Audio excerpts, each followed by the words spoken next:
चाहता हर व्यक्ति है कि हम भगवान को देखें, पर वो देख नहीं सकता, उसके अंदर सामर्थ्य नहीं है देखने की। तो भगवान को जो नेत्रों से नहीं देख सकता, वो अपने प्रेम से देख सकता है, वो भक्ति के नेत्रों से देख सकता है। हाँ, अब देखो अर्जुन जो थे कैसे थे, अर्जुन से ज्यादा भगवान की प्राप्ति और किसको होगी। जब अर्जुन द्वारिका जाया करते थे, जरा ध्यान से सुनो, मैं भक्तिपूर्ण कथा के लिए आगे ले जाने का प्रयत्न कर रहा हूं, जिससे आप लोगों को पता चले कि भागवत में वास्तविकता भक्ति किस प्रकार कूट कूट के भरी है।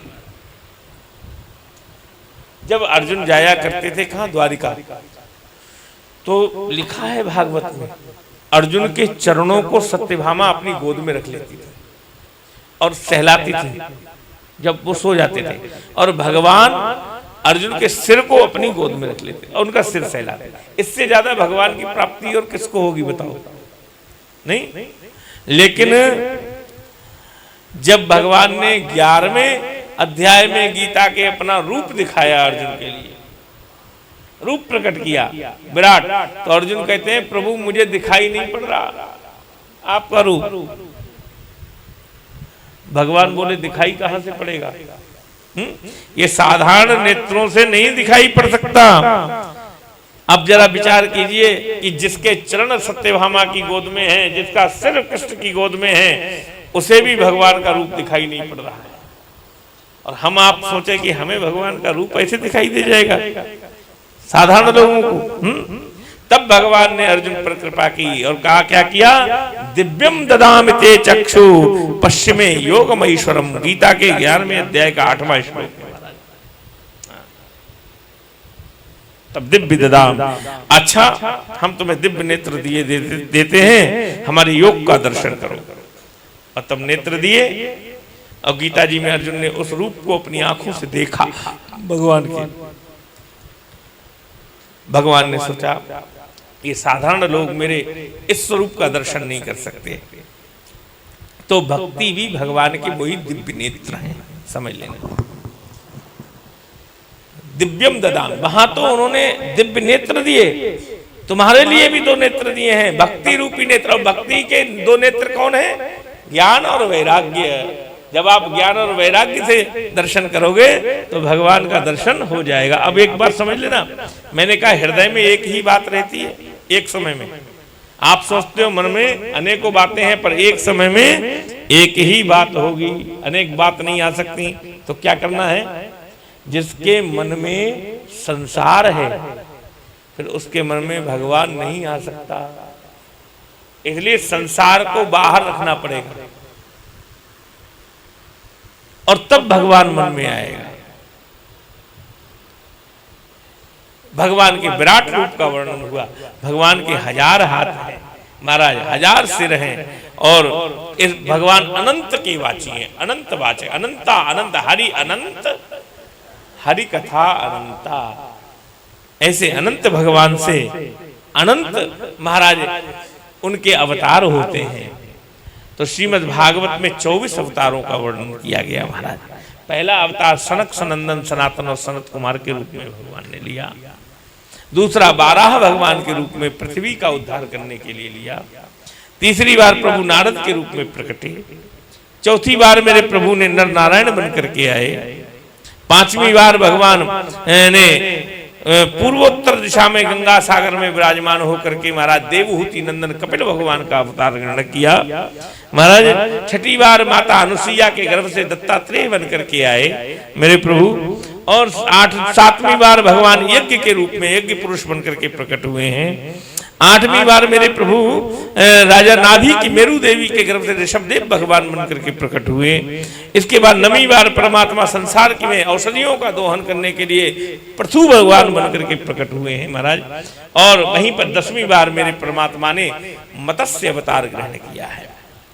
समुद्र मंथन होने लगा तो मंदराचल पर्वत जब डूबने लगा तो 11वीं बार भगवान कछुआ बने, कच्छप अवतार धारण किया मेरे प्रभु ने। और 12वीं बार उसी समुद्र से धनवंतरी अमृत का कलश लेकर के प्रकट हुए। और उसी लीला में मेरे प्रभु ने मोहिनी अवतार धारण किया। महाराज ये 13वां अवतार है भगवान का मोहिनी। और इसके बाद महाराज भगवान 14वीं बार नरसिंह के रूप में आए, प्रहलाद की रक्षा की। और 15वीं बार वामन भगवान बनकर के आए। 16वीं बार मेरे प्रभु परशुराम बनकर के प्रकट हुए। 17वीं बार वेद व्यास बनकर के प्रकट हुए हैं। और 18वीं बार अत्यंत कमनीय ललित त्रिभंग ललित राघवेंद्र सरकार कौशल्यानंद नंदन वर्धन बनकर के आए महाराज। और 19वीं बार बलराम के रूप में आए। 20वीं बार में कृष्ण बनकर के महाराज आए हैं। इसके बाद में 21वीं बार भगवान हंस का रूप लेकर के आए। 22वीं बार मेरे प्रभु ने हैग्रीव अवतार लिया। और 23वां अवतार बुद्ध का अवतार है जो हुआ है। और अब 24वां अवतार जो है वो कल्कि का अवतार लेंगे प्रभु। इस प्रकार 24 अवतारों की कथा सुनाई।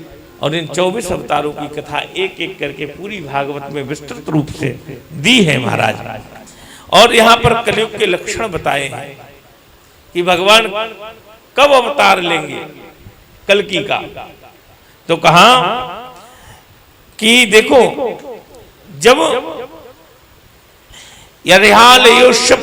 न हरे कथा, जब संतों के यहाँ जब तुम आश्रम में जाओ ना तो वहां भगवत चर्चा ना होकर के संसार की चर्चा चलने लगे तो समझ लेना अब कलयुग स्थापित हो चुका है।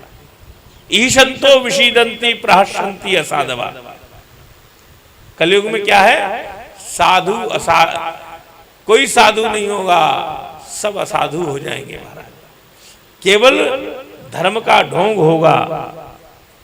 पाखंडन निरतो संता, जितना बड़ा पाखंड कर लो वो उतना बड़ा संत दिखाई देगा महाराज। ये लिखा है। और विरक्ता सपरिग्रह, लोग कहेंगे हम तो विरक्त हैं, हमें कुछ नहीं चाहिए, लेकिन देखा जाए तो उनके अकाउंट में करोड़ों रुपए पड़ा होगा महाराज। नहीं? तो इस प्रकार से ये कलयुग का। और पाखंड दुर्योजना, अब यहां ब्राह्मणों की बात आई। ब्राह्मण केवल और केवल नाम के रह जाएंगे, उनके जीवन में पाखंड आएगा महाराज।